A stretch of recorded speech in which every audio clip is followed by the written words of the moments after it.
လူတွေကသူများကိုတိတ်ပြိုင်ကြတာသူများကိုမပြိုင်ပါနဲ့သူများဒီကိုယ့်ရဲ့ပြိုင်ဘက်မဟုတ်ဘူးကိုယ့်ရဲ့ပြိုင်ဘက်အစ်စ်ဒီကိုယ်တိုင်းပါပဲသူများကောင်းတာမကောင်းတာကိုမကြည့်ပါနဲ့ကိုကောင်းမကောင်းကိုပဲကြည့်ပါသူများကိုကိုယ်နဲ့လိုက်ပြီးတော့မညှိပါနဲ့ကိုယ်သားလေးညီအောင်ညှိပါပြိုင်ဖို့ဆိုရင်မနေ့ကငါနဲ့ဒီနေ့ငါမတူအောင်ပြိုင်မနေ့ကငါကဒီလောက်ပဲကုသိုလ်ကောင်းမလုပ်နိုင်ဒီနေ့ငါပိုလုပ်နိုင်ရမယ်မနေ့ကငါ mind power စိတ်ဆွမ်းအားတွေကဒီလောက်ပဲရဒီနေ့ငါကပို့ပြီးတော့ mind power စိတ်ဆွမ်းအားတွေစိတ်သက်အားတွေပို့ပြီးတော့ကောင်းရမယ်အဲ့လိုမျိုးတွေနဲ့နေထိုင်ကျင့်သုံးမယ်ဆိုရင်သူများအကြောင်းပြုပြီးတော့ကိုယ်ကလည်းကောင်းလာတာနော်ပညာရှိဆိုတာကသူများကိုကြည့်ပြီးကိုယ်ကသင်ယူတယ်တဲ့သူများကိုကြည့်ပြီးတော့ကိုယ်ကပြုပြင်တယ်ဆိုတော့အဲ့လိုမျိုးနေထိုင်လို့ရှိရင်ခုနကပြောခဲ့သူများကျေးဇူးကမ်းသွားလဲပဲကိုယ်မှာဘာမှဖြစ်စရာအကြောင်းမရှိတော့ဘူး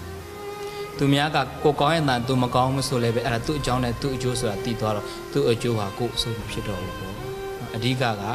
ကိုပြိုင်ဘက်ဒီသူများမဟုတ်ပါကိုပြိုင်ဘက်ဒီကိုပဲဖြစ်တဲ့အတွက်ကိုဆင်းခြင်းကိုဘာသာကိုဆုံးမနှလုံးလှတဲ့အဆုံးအမများနဲ့အသုံးကျတဲ့သူများဖြစ်အောင်ကိုသာလျှင်ပြိုင်ဘက်ကောင်းအဖြစ်ရှင်ပြိုင်ဆိုင်ပြီးလျှင်မိမိအကျိုးအများအကျိုးကိုတည်ဖို့ထမ်းရွက်နိုင်ကြသောသူတော်ကောင်းများဖြစ်ကြပါစေကုန်တော့တည်း